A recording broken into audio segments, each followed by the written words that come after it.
Bonjour, bienvenue sur Histoire d'en dire plus.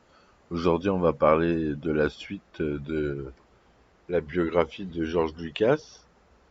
Donc, après le succès d'American Graffiti, Lucas obtient fin 1973 d'Alan Ladd Jr., un des vice-présidents de la société 20th Century Fox, le financement de son prochain film, un film de science-fiction, son invention, Star Wars. Puis en 1975, il négocie avec la Fox le droit de faire deux suites à son film, pour prendre en charge la colossale quantité d'effets spéciaux nécessaires à la création de son épopée galactique. Au mois de mai de la même année, Lucas fonde la société Industrial Light and Magic, que je vous ai déjà parlé maintes et maintes fois, la plus célèbre société d'effets spéciaux au monde. Il s'installe dans un ancien entrepôt en banlieue de Los Angeles. Ils ont déménagé maintenant. Le tournage démarre le 22 mars 1976 en Tunisie, puis déménage au studio d'Elstree dans la banlieue de Londres, où il se termine le 23 juillet. En découvrant le premier montage du film, Lucas est en état de choc. Il le trouve désastreux et demande au monteur de retravailler, mais celui-ci refuse. Lucas décide alors de le renvoyer et engage à sa place Richard Chew, Paul Hirsch et sa propre femme Marcia Lucas. Les monteurs utilisent au maximum les meilleures prises pour rendre le film moins traditionnel et plat. Lucas obtient ensuite que la sortie de son film soit repoussée de Noël 1976 à l'été 1977. Cela lui laisse du temps pour intégrer les effets spéciaux réalisés par Industrial Light and Magic, mais en découvrant que les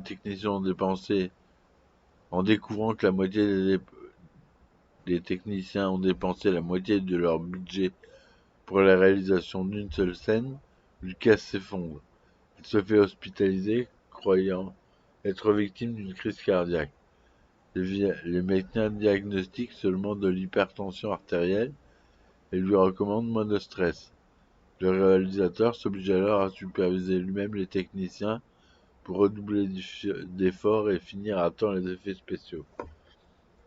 Comme la 20th Century Fox craint la concurrence des films de l'été tels que Courombe après moi shérif, elle avance la sortie au 25 mai 1977. Le film La Guerre des Étoiles sort dans 37 salles et bat le record d'entrée dans 36 d'entre elles. Les distributeurs multiplient alors le nombre de salles où ils projetaient le film. Les Américains se ruent en masse pour voir le film. Le film devient alors l'un des premiers blockbusters de l'histoire, se place à la première place des recettes de l'année 1977 et entraîne un doublement de la valeur des actions de la Fox.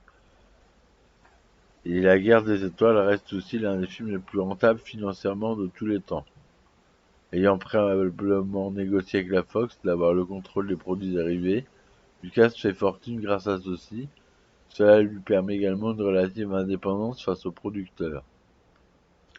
C'est d'ailleurs en totale indépendance que Lucas décide de produire l'Empire contre-attaque, le film suivant en l'autofinançant avec un emprunt à sa banque. 20th Century Fox consent désormais de distribuer le film dans les salles de cinéma. George Lucas s'aperçoit alors qu'il ne peut humainement pas s'occuper du financement, de la production et de la réalisation en même temps. Il décide donc d'engager un réalisateur confirmé. Son choix se porte sur Irving Kershner, qu'il a connu comme enseignant à l'école de cinéma. Le tournage débute le 5 mars 1979 en Norvège, puis se poursuit au studio d'Elstree à partir du 13 mars. Il prend fin le 24 septembre.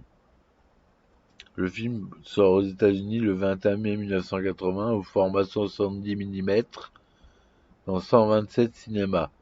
125 d'entre eux battent leur record d'entrée pour un premier jour d'exploitation. À partir du 10 juin, une diffusion plus large est organisée au format 35 mm.